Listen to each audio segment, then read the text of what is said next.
Maseches Yevamos Daf Lamed contains 5 Mishnayos and the Gemara's comments upon them, mostly discussing the case of 3 brothers, 2 of which were married to sisters, and they died, and what happens in Yibum there. So the Gemara begins with our first Mishnah. The Mishnah discusses the case of 3 brothers, Reuven, Shimon, and Levi. Reuven and Shimon are married to sisters, Rachel and Leah, and Levi is married to an unrelated woman, Shprinza.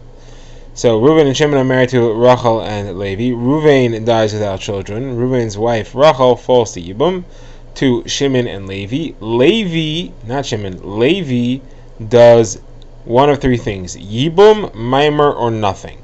So the Mishnah discusses the first 2 cases. If he does Yibum, and then he's married to Rachel and Shprinza, then Levi dies, and Rachel and Shprinza fall to Yibum to Shimon, who's married to Leah, who is the sister of Rachel. So Rachel is obviously freed from anything because she is an Achos Ishto of Shimon, and Shprinza is freed because she's the Tsaros Achos Isha. Now, what if Levi hadn't married Rachel? He hadn't done Yibum to Rachel. Instead, he did Maimer. He gave Kedushin, which is only a partial marriage. So now, when Levi dies, Rachel and Shprinza fall to Yibum to Shimon, but Rachel is not really falling to Yibum because she only had a Maimer. She doesn't really have a falling to Yibum. So the Gemara therefore says that she cannot do Yibum. She falls to Yibum completely anyway because of Reuven. So she was falling to Yibum to Shimon anyway because of Reuven, and the Maimer to Levi didn't take that off. But the Tzara, Shprinza, only has a Din Tzaras Erva as far as the fact that she's falling to Yibum with Rachel from Levi, and she wasn't really falling to Yibum with Rachel from Levi because Levi never really did Yibum deraisa; he only did Maimer. So therefore, Rachel goes away without Yibum or Chalitza because she's an Achos Ishto, but Shprinza, who's the Tzara, is not a real Tzaras Achos Ishto because they didn't really have a relationship together when married to Levi. That's the Mishnah, and the Gemara says, what would happen if he didn't do anything? He just did a Zika. There was just a Zika from Rachel to Levi, and then Levi died. Would that pater Shprinza as Tzaras Achos Zikukaso when they all fall to Levi, to Shimon? So the Gemara says clearly that would not pater, wouldn't be up to her at all. So you see here the Mishnah is clearly holding that there is no Zika to pater the Tzara, even in the case where there's only one brother. Discussion we've been having for a while. Now we get to our next Mishnah, which is also a very similar case of an Achos Isha and her Tzara falling to Yibum, except that there is a switching of who's the Achos Isha and who's the Tzara. So again, we have 3 brothers, Reuven, Shimon, and Levi. Reuven and Shimon are married to sisters Rachel and Leah, and Levi is married to Shprinza, who is not related to Rachel or Leah, but this time Levi is the first one to die, and Levi's wife, Shprinza, gets Yibum to Reuven. Now, Shprinza and Rachel are both married to Reuven. Reuven then dies, and Shprinza and Leah fall to Yibum to Shimon. So, Leah and Rachel are sisters, and therefore, whichever one is married to Reuven is pater as Achos Isha. And Shprinza, who is now the Tzara, is also pater as a Tzaras Achos Isha. Says Gemara further, even if he just did Yibum, it would pater her as well, but she would require Chalitza. Because here, even if she had just done Maimer, that is, even if she had just done Maimer, if Shprinza had just had Maimer to Reuven, it would also have the same halacha as before, that Shprinza, because she only has a partial marriage to Reuven, is not really considered to be a Tzaras Achos Isha, and therefore she requires Chalitza. It's not enough for her to get off scot-free just because she's with Yibum, a Tzaras Achos Isha. So Gemara says, why do we need this Mishnah to repeat this halacha? This halacha is even more pashut than the halacha before. In the halacha before, Shprinza was for sure married to Levi, and she was for sure falling to Yibum. And the additional wife in that case was the sister. It was Rachel in that case who was added on through Maimer. That was an incomplete adding. There, though, we still say the fact that there is the Achos Isha, the fact that Rachel came into the marriage, at least through Maimer, is enough to make it asa for her to do Yibum, to make it asa for Shprinza to do Yibum.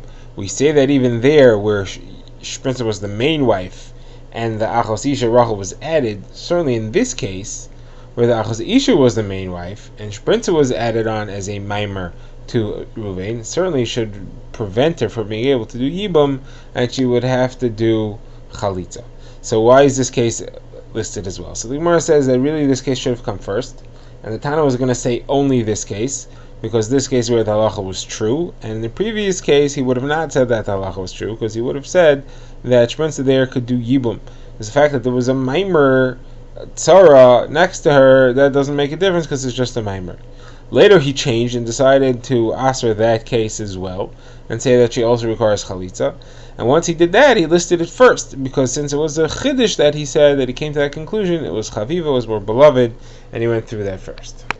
We now begin the third Mishnah, and this discusses the same case of three brothers, but here the halacha that's involved is a different one, and that is what happens if a woman is usher to do Yibum to a certain man at the time she falls to Yibum, and later becomes mutter. This is based on the concept that the Isser Achos Isha ends when one's wife dies. That is, one is allowed to marry the wife, the sister of his wife who died. As long as one's wife is alive, it's possible for him to marry that woman's sister, his wife's sister. After his wife dies, it's permitted. So the case here is as follows. You have three brothers, Reuven, Shimon, Levi. Reuven and Shimon are married to sisters. Reuven dies without children. Reuven's wife falls to Yibum to Levi. Then Shimon's wife dies. So Shimon is no longer married to the sister of Reuven's wife, who's now married to Levi. Then Levi dies, and that woman falls back to Yibum to Shimon. At this point, she's no longer usher. However, in the first time she fell to Yibum, she was usher because she was an Achos Isha. So the Mishnah says she's still usher. Since she was usher in her first falling to Yibum, she remains usher in her second falling to Yibum. So now the Gemara quotes of Yehuda says the name of Rav, who seems to say very similar halacha. He says any Yevama, any woman who falls to Yibum, and at the time that she falls, she's usher to do Yibum, she gets the Isser Eshes Ach on her. She's a brother's wife without the mitzvah of Yibum. And even if the mitzvah of Yibum would seem to return, she still stays with the Isser Eshes Ach, and that's not resolved. So the Gemara asks, that's very much the halacha that says in this Mishnah here. Mishnah seems to say that same halacha. So the Gemara says, no, the difference is that our Mishnah is referring to where it's two different nefilas to Yibum. Our Mishnah is saying the first time she fell to Yibum, that Yibum never had a heter, because Levi did Yibum, and the falling from Reuven, there was no point during that Zika that Reuven's wife ever became mutter to Shimon. Shimon's wife, who was the sister of Reuven's wife, remained alive through that whole time. It was only in the second Yibum that fell, there was a heter. So that's what this Mishnah is talking about. How do you know that if the same Yibum itself gets heter in the middle, that doesn't work? That's a chiddush of Yehuda and Rav. So the Mishnah says, no, there's a Mishnah that says that too. The Mishnah says if you are two brothers, they're married to sisters, Reuven and Shimon married to Rachel and Leah, Reuven dies without children, his wife falls even to Shimon, and then Shimon's wife dies. So before Shimon's wife died, the woman falling to him was an Achos Isha. After Shimon's wife died, she's not an Achos Isha anymore. That Mishnah says still she remains usher. And here you have what you were asking. You have the case where it was the heter came in the middle of the exact Yibum. The Yibum itself was at first usher and then became mutter. Gemara says, no, again, there's a difference here. There's a reason that this case makes more sense, and I need Rav Yehuda Amarav's halacha. That's because in this case there's no third brother. If there's a third brother, so then even when Reuven's wife is usher to do Yibum to Shimon, she still has a Zika on her, and that's a Zika to Levi. She's mutter to do Yibum to Levi. So that Zika still remains, and that Zika is still strong. I can understand that Zika may come to that could come back to heter. The chiddush is that even so, that Mishnah it doesn't really help us, because that Mishnah, there was no other brother, and therefore in the moment that Reuven died without children, his wife was free to the shuk, because she's an achos isha of Shimon's wife. So if there be another brother and she's not free to the shuk, I may think that there is a restoration of her chiyuv yibum to Shimon when Shimon's wife dies. And therefore the chiddush is that you don't say that. The next Mishnah again has the same structure, but this Mishnah is talking about the halacha of a tzaras erva, where the erva was released from the marriage before they fell to yibum. So the case is as follows: you have three brothers, Reuven and Shimon married. You have Reuven, Shimon, and Levi. Reuven and Shimon are married to sisters, and Levi is married to an unrelated woman, Shprinza. Then what happened is that Reuven divorced his wife. Reuven, who was married to one of the sisters, divorced his wife, and then Levi died, and Levi's wife fell to Yibum to Reuven and Shimon. And then Reuven, who divorced his wife, went and did Yibum to Levi's wife.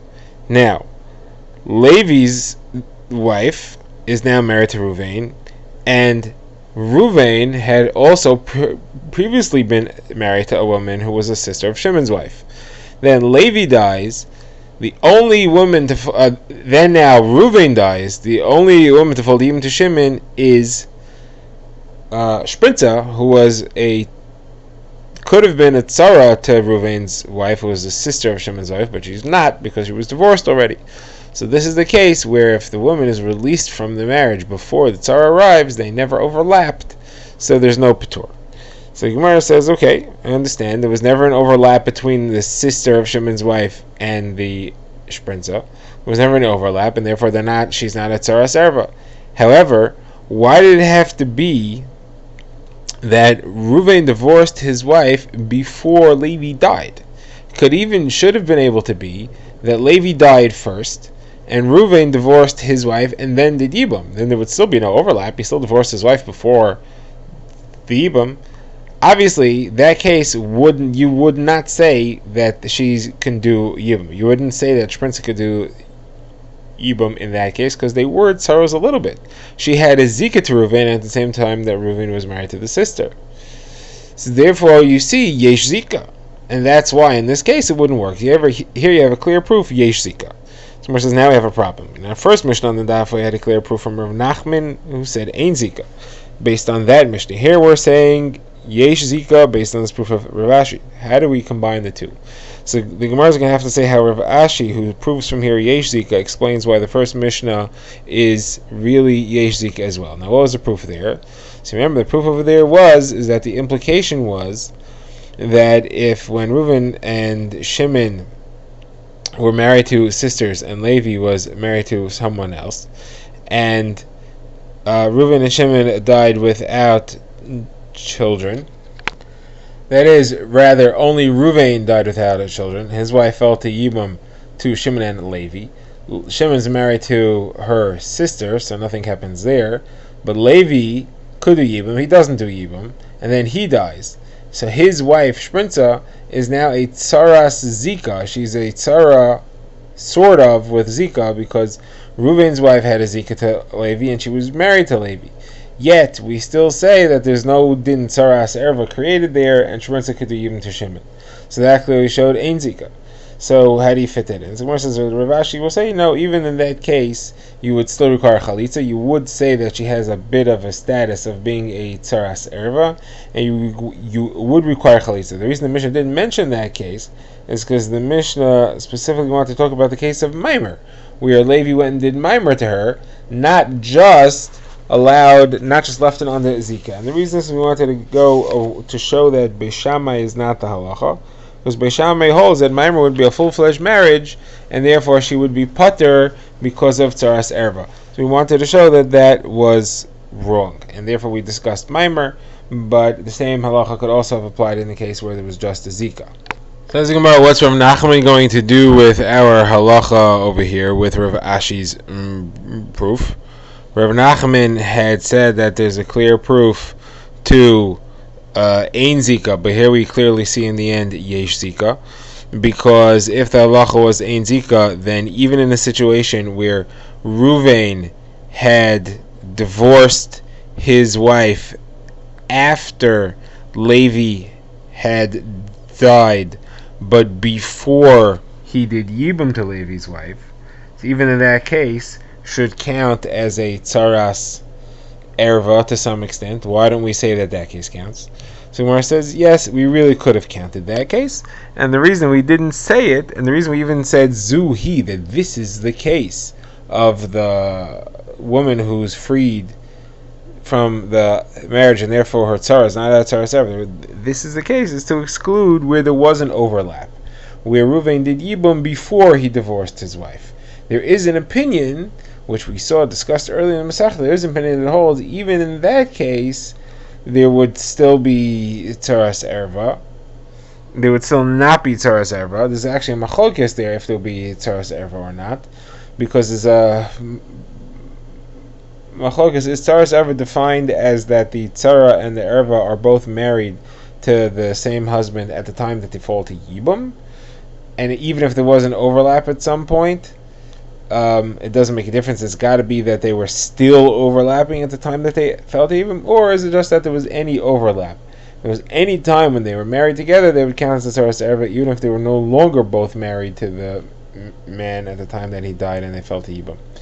So that's what we're excluding. We hold that that's not true. They don't have to both be married at any one time. There has to be no overlap. So Gemara says, so that's good according to the opinion that we saw earlier, the opinion of the Amoraim, that held that that's the halacha. We've seen that was a machlokes of Yirmiyah and Rava, and Rav Yirmiyah held that way. But Rava disagreed. Rava said, no, it's got to be that there was any overlap at all would consist of tzaras erva. So the Gemara says, so obviously then, Rava has to not fit over here. So Rava must hold like Rav Ashi. Now, how does Rav Ashi hold in that halacha? So it's going to have to be like Rabbi Yirmiyah. That is actually Rav Nachman has to hold like Rav Yirmiyah, and Rav Ashi has to hold like Rava. The opinions have to all work out that each one fits in the exact way that they learn the case. We now begin the last Mishnah, and this is the halacha that any woman who's a erva, who's a safek married, so her erva, her tzara, requires chalitza and can't do yibum, because she's a safek, whether she's a tzaras erva or not. We don't know if the erva was married with her to the man who died or not. What's a safek marriage? That could be if she got kiddushin was a safek whether it worked, or if she definitely got kiddushin and she got a gerushin was a safek whether that worked. What's some examples? So some examples would be if he and the woman were standing exactly 8 amos apart and he threw a get or kiddushin to her. We don't know who it landed closer to, because a woman's 4 amos is kona for her. We don't know if it was in his 4 amos or in her 4 amos. We don't know if it's kona or not. That's a safek kiddushin. That's a safek gerushin also. Another case of safek gerushin would be if the document had no witnesses on it, but it was written in his handwriting. So safek of that counts as edim. Another would be is if it had edim, but it didn't have the time written on it. It's also safek it works a lot. Nechatchil you're not allowed to use it because people can miscollect the ksuba, but it's a safek if it works or not. Or if it had the